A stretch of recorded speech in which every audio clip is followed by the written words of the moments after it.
guys, if this is your first show, my name is Cyndi Williams. My clients call me the travel career coach because I help people start, grow, and scale their travel businesses. And today you are tuning into my show. It's called Bliss to Abundance. I am your host. This also streams out on Roku, Amazon, YouTube. We have a podcast. So if you're listening to this on the podcast, I always like to tell you, go back over to the Facebook group or go over to YouTube later, because a lot of times we do visual things in case you want to see some of the things that we'll be demonstrating. But today, guys, we have the best topic. We're going to be talking about productive ways to spend your time during quarantine, or specifically, how can you take this time to actually, my formula to thrive during the quarantine, okay? So my best tips, all of that good, juicy stuff we're going to give to you today. And I want to play a game with you guys today. So I want you to grab a piece of paper real quick. We're going to get started in just a second. But I'm going to go through my list of things that you should be doing to be most productive. And I want you to take a look at this list as I call them off and just give yourself like a little notch. And by the end of the session, I want you to see how many of these things you're already doing, and then which ones you could maybe incorporate to kind of get you back into a flow and a rhythm. So first things first, if you haven't met me before and you're like, who is this crazy lady on my phone, iPad, computer right now? My name is Cyndi Williams. I always tell people you really just need to know 3 things about me. 1, I love the travel industry. I have been in the travel industry since 1993 is when I started. And the other 2 things are I have an insane coffee mug collection I always share. Today, I trained my 10-year-old to set up the studio, and so we're sharing this mug I got in Kauai, which I love. It's one of my favorites. He picked it out. And I love amazing earrings, so I don't have like super crazy ones on today, but everywhere I travel, I love to pick up earrings. So if you know those 3 things about me, you and I are already friends, and we can get started into content for sure. So first things first, pop me a little comment on where you guys are tuning in from so I know. And if you have questions as we go, I'm streaming out on several different places, but I do go back and look at the feeds later, so feel free to pop in a question. The reason this kind of live stream came up, and I really always base my live streams on what's going on in the world, where we think we can help people most. This is part of my advocacy work that I do in the travel industry to help support you start or grow your travel business wherever you are in your journey. And some of the things that have been coming up lately are people feeling unmotivated, feeling stuck, feeling beat down, feeling stressed out. That's normal. It's not just our industry. Our industry has been impacted, of course, because we have closures all over the place. We have travel bans going on right now. So there's a lot weighing down on you. And there can be a big tendency to revert to some self-soothing things. Maybe we're eating too much. Maybe we're drinking too much. Maybe we're not getting off the couch or just feeling unmotivated. So people have been asking me like, Cyndi, how do I break this cycle and get out of this? So I'm going to give you my best tips. And look, I kind of compare this time to that weird time between Christmas and New Year's where it's like a down week and you just sit in your sweatpants for a week. And then one day you just wake up and you're like, oh my gosh, I got to get out of this funk. Today, I am calling you to get out of your funk. And we're going to change the dynamic about how you think about things and what you can really do in this time to make it not just productive, but how you can come out thriving, okay? So first things first, I take kind of a 3-step approach, and we're gonna give you some good actionable things in each of these categories. I call it my mind, body, business approach. So whenever, you go through difficult times, and this is, if you're watching this later, like a year or 2 later, this is still relevant for how to spend downtime or how to get yourself out of a funk, okay? But the first one is mind. So right now, you have to really evaluate, where is your mindset right now? And this is so important because if you were consuming a lot of media, I saw a great quote yesterday, and it said, your diet is not just what you eat. Your diet is what you let into your brain, what you listen to, what you interact with, what you engage with. Your diet is everything. And so I want you to think about that. Are you consuming a lot of the doom and gloom media? And don't confuse this. I need you to be informed as a travel advisor, but you can go to, the CDC directly. You can go to World Health directly, all the places. In fact, we have a free checklist I'm going to tell you about at the end of this where we have all these links for you, okay? But I want you to be informed, but you can be informed in 15 minutes a day. Top of the day, get your information, and then shut off the doom and gloom and the he said, she said, and maybe this is going to happen, and maybe it's not, and I'm projecting this. What is that doing to your energy? It's suffocating you. It's really like tying you into this weird narrative right now that you're choosing, whether you realize it or not. Every time you tune in, you're choosing to get sucked into that, right? So I'm saying be informed, but be very cautious on what you're consuming. So I'm going to recommend that the doom and gloom media gets turned off and you turn on some positive things. I want you to start following podcasts of people who inspire you. Bliss to Abundance is one that you can listen to, ours, but there's a ton of people out there that will lift you up. I want you to go out and find that list and rededicate some of that headspace every single day to doing those types of things. And that will start to shift how your brain is functioning throughout the day and help you get off the couch. I had a funny comment the other day. Someone sent me something on Instagram and like, Cyndi, I just can't get out of my sweatpants. Like I'm stuck on the couch. I just feel like I can't move. It's that bad.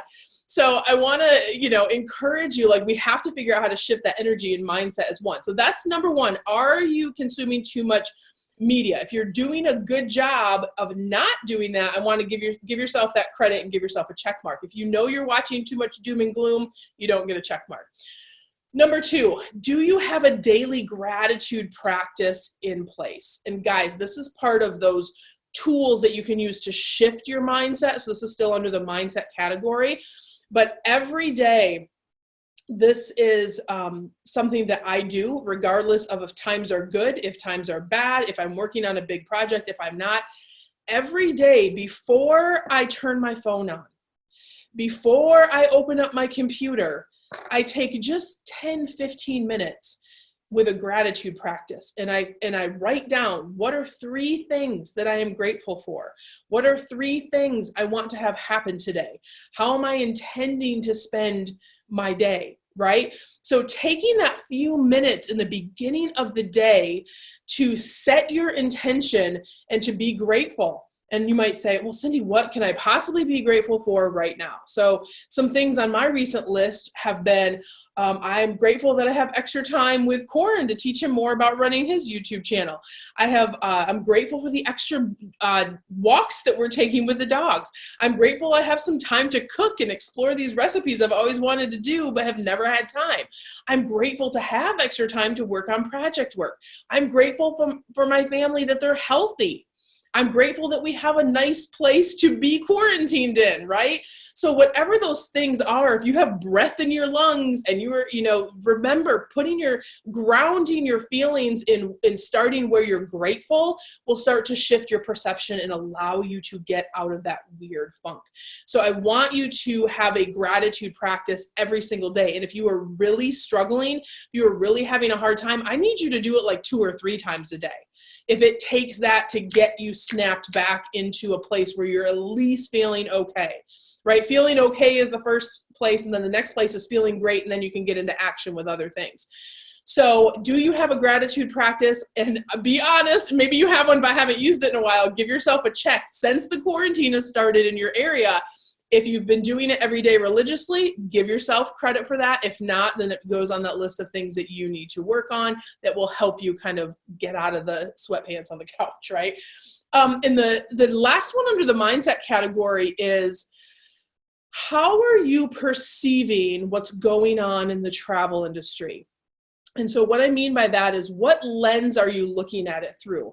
Are you looking at it through, oh my gosh, I had X amount of canceled or rescheduled bookings, the sky is falling, I'm never going to recover? Or are you looking at it from a perspective that says, holy cow, the world just got woken up to the fact of how important travel agents are, right? We heard that Expedia turned their phones off, that Costco couldn't handle the volume. Things got hard. They stopped communicating with their clients. What just happened? Do you think those millions of people are going to go back and book with them? Of course they're not. So see how the switch in perception is different? Like, I know it's a longer game, but the opportunity in the situation is recognizing that an entire new, we were already doing amazing as an industry, but now a whole new sector almost is opened up for people that are going to want to do business with you if you are prepared and ready. So I want you to say, am I looking at it through a doom and gloom lens, or am I looking at it through there's some potential here? If you can at least start to switch that perception, that's what is going to give you your check number 3, right? And if not, that's okay. If you're still stuck, we're going to talk about some other ways to get out of that. But as we're keeping score here, I want to know you guys' scores at the end too. So I think we have like around 8 or 9 of these. So that's the mindset one, guys. I want you to, practice all of those pieces to help. The first step is get off the couch, right?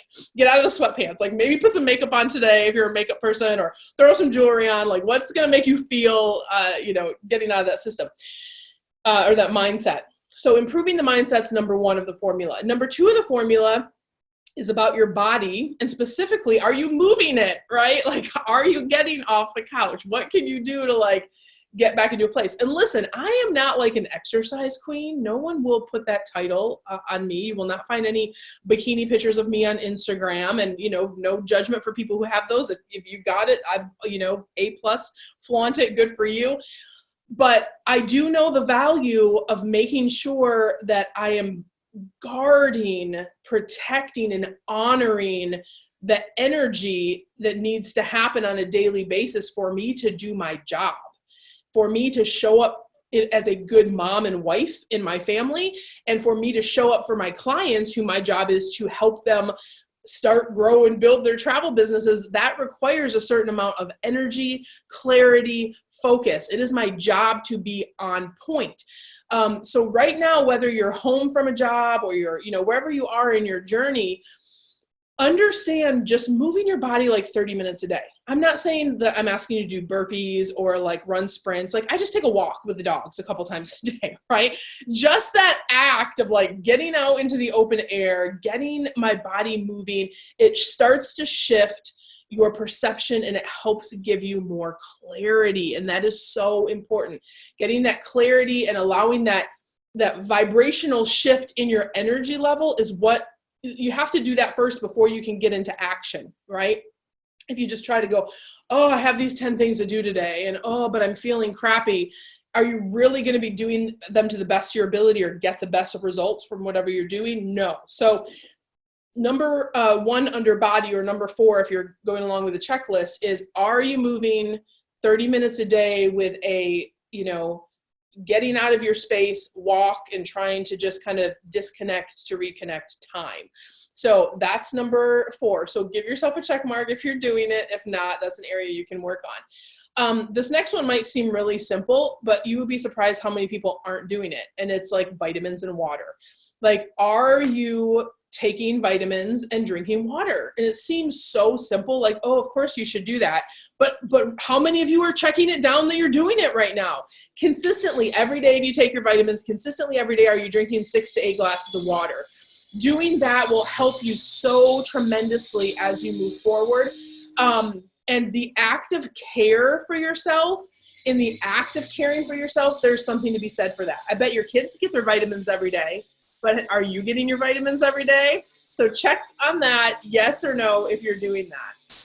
All right, the next one is with your body, to talk about routine and how important routine is. Routine matters. And this is that cycle of kind of getting into the, getting on the couch and doing all the things that are, maybe not productive, but that act of saying, okay, what time am I going to get up tomorrow? What's on my schedule? I have, I don't know if you guys know Erin Condren, and this is not sponsored at all, but I do manage my calendar by my phone, but I also have a written planner from her where I actually plan out each week. I want to get this done on Monday and Tuesday, and I take the extra act on Sunday nights or Monday morning to write out what the few things are that I'd really love to accomplish each day. And it gives me a physical, tangible thing to say, okay, like yesterday, right before I go to bed, I'm like, what time do I have to get up tomorrow to make sure I'm going to show up for the live stream, prepare for that, do all the things I need to do, get my notes together. But having that routine keeps you focused. So even if you don't have, clients or, whatever happening that normally happens in your business, how are you spending tomorrow? How are you spending the next day?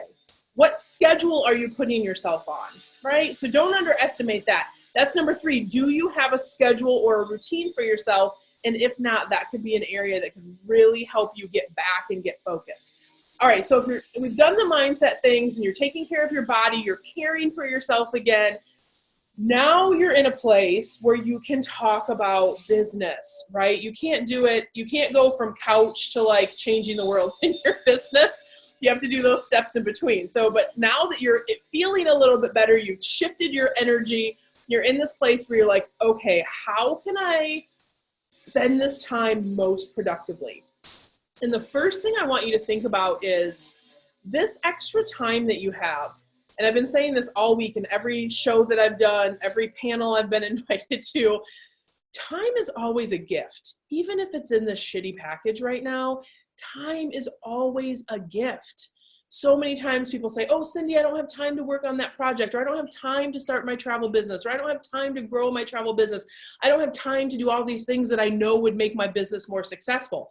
You have just been gifted, like it or not, with the gift of time. So right now, you can surf the couch for 6, 8, 12 weeks. We don't know how long this thing's going to be. Or you can make a decision that right now is going to be your origin story. Right now is going to be where something amazing is born. Right now is going to be your big thing that happens because you had time to lay the foundation, do the project, do the structure, create whatever the thing is that you've been dreaming about. I don't know what it is. Maybe you want to write a book. Maybe you want to take up yoga. Maybe you want to start your travel business. I don't know. Whatever the thing is for you, this right now could be your origin story if you decide that's how you're going to act in this moment. If you're going to decide to move forward with that mentality. So this check mark is, do you know your origin story? Do you know what you want to come out of this thing? Right? What does that mean? What does that mean? If you're like, oh, I'd like to be able to X, but I want you to dream like bigger, right? Like you have time to do something really big right now. And I want to encourage you to do that. So to get the mindset there, then you can start thinking about your origin story. So that's the next one. Do you know exactly what your origin story is? Give yourself a check. If you're like, I have no idea, just mark that down as something that you can think about later once you get through the other steps of getting your mind in that right place. The next one is one you may not even realize is happening to you, but I fell into this trap in the past week and I realized it was happening to me and I was like, oh my gosh. So the kids are home. All of us moms and dads are adjusting to like, what does homeschool at home look like? And what structure and schedule do we put the kids on? And everyone's in their pajamas. And, I have a 14-year-old and a 10-year-old and we're figuring out structure, right? So, but what I realized was I was falling into a habit of, I'll just do my work from the couch. I'll just do my work from down here. Well, my daughter's turning on the TV, my son's watching stuff, and there's distractions everywhere. Plus the news kept popping in from the TV, and I'm trying not to participate in the fear mongering. So I realized after like the 4th or 5th day that I was not on that little planner that I write. I was not getting my stuff done. I was moving stuff to the next day, but I would be on the couch and I'd be like, oh, kids, maybe I'll watch this movie with the kids. Here's what I need you guys to do. I need you to designate a space. It doesn't even have to be a whole office. Like I have an office upstairs. And in the last couple of days, I've been coming upstairs. I say, okay, guys, this is mommy's office time. I go upstairs and I've been so much more productive because when I'm in my office, it's work time. Right? I have a desk that I sit at for a few hours. I have some comfy chairs, but even in those comfy chairs, I am focused because this is my workspace. This is what I've designated this room to do in the studio. And we have, we're filming in the room right now. This is my workspace though. So even if it is a corner in your kitchen, even if it is a desk in someone's room, I need you to designate a space where that is where you go to do your big project stuff, where you do your work stuff, where you mentally shift your focus from whatever is going on in life today to this is my work time. So give yourself a check. If you have a workspace and you've been using it, you get credit. If you have a workspace and you're like, oh no, I haven't seen my office in 2 weeks, I've been glued to the TV, you don't get credit. But that's one that you can get back to. And if you don't have an office space, I want you to think about, where can I just put up, I don't care if it's like a little card table that you put somewhere, but like, what's the spot where you're going to do your planning and your scheming and all of the, the positive stuff that you're going to do for your origin story? What is that space going to be in your home? Okay. And then the last one under business is, are you keeping your goals top of mind? And we had a whole live stream on this a few weeks ago, but keeping your goals top of mind when it comes to business is so important. Like, your goals, did they really change? Like, what were the goals you set on January 1st? Can you tell me your goals? I bet you can tell me your obstacles right now. Can you tell me your goals? Right? So we had a big live stream about that. But the point being is, I always know my goals backwards and forwards because I make it really hard for myself not to know my goals. What does that mean? I have them listed in my office on a whiteboard. Like, if I look to the left, I can see all of my goals and all of the projects and all of the tasks. I have taken it to the extent where I have it as my screensaver on my phone. So every time I turn my phone on, my goals pop up as my screensaver. I have them listed and in a board in my closet. So when I'm getting dressed every day and getting ready to go, I'm just always mentally reminded of the things that I'm supposed to be working on. So are your goals top of mind? This may have been like, oh, the sky's falling, everything's crazy, I'm just gonna sit on the couch and eat bonbons and drink wine, and that's okay if you're doing that process, but make the decision on when you're gonna get out of it. And the setting goals in the business category is making sure that they're top of mind. It's one thing to write the list out like, oh, I'd love to be $1 million agency, or I'd love to be a 6-figure agency, or I'd love to open 3 branches, or whatever your big stuff is, right? What are you doing about it? When your goals are top of mind, it reminds you, hey, you got to do something about this or they're not going to happen. So it's not just having goals, it's keeping your goals top of mind. So what are the ways you today can keep your goals top of mind? So if you're doing that, if you have your goals written out, or you could literally rattle off your goals to me right now, backwards and forwards, faster than you can riddle off all the problems or obstacles that you have in your way, then you get a mark for that, right? So how many was that? Was that 9? 8 or 9. So I want you to tally up right now, and whether you're watching this on YouTube or Facebook, tell me what your tally was, right? And if it's under 5, you have some work to do. If it's over 8, kudos. I still want you to work on the other ones that you didn't do. If you're really struggling and you got 0 or 1 or 2, I just want you to start in order and do these things one at a time so it doesn't feel so overwhelming. Just do them one at a time, but I'm going to move vitamins and water to the top. Do that one first, because that self-care really needs to happen. And guys, I have 2 free things, totally free things for you this week to help you on your journey. The first is, if you are thinking about starting or growing your travel business, I want you to take our free masterclass. I've made the masterclass free until all of the quarantines are done. So you can go online today if you use this link and get the class for free. So you can go to careersonvacation.com/masterclass. And that gives you a free pass to get into the masterclass to learn the 5 shifts to a 6-figure travel business and beyond. So definitely do that if you are, in that consideration phase, or you want your origin story to be, hey, I grew my travel business during this crazy time. I started my travel business. I got it all done. I got it ready, kicked off and running, right? The second thing you can do, if you are already an existing travel business owner, I want you to pick up our free crisis checklist. And actually, even if you're aspiring, you should get this checklist too, because this is good in any crisis, not just the one that we're going through right now. So you can go to wanderlustceo.com/crisis checklist, and you can download the crisis checklist for free. It gives you an exact checklist of how you should be handling your clients, those links that I mentioned earlier, and where you can be informed without getting the media spin on things, and everything, basically a whole checklist on how to effectively work with your clients through this time so you can have the most benefit as well. So guys, that's a live stream for this week. I hope that you've enjoyed the session. I love bringing this content to you, and tell me your tally below. Don't forget to do that. We'll be back next week with some more content, but until then, I wish you so much love, so much abundance. I wish you the world. Take care, guys. Meg loves to travel. She's tired of her stressful job and wishes she could have her own travel business. Meg heard travel agents get amazing discounts and work from home or while they travel. This sounds perfect, but Meg has no idea where to start. Meg is worried she will fail because she's never worked in travel, and launching a business is overwhelming. That's when Meg found Careers on Vacation, which taught Meg everything she needed to launch her portable, profitable travel business. Meg got to work with industry expert Cyndi Williams and the Careers on Vacation team to launch her travel business in just weeks. Now Meg is helping families book dream vacations, earning amazing commissions, and traveling the world. Meg is so grateful she found Careers on Vacation.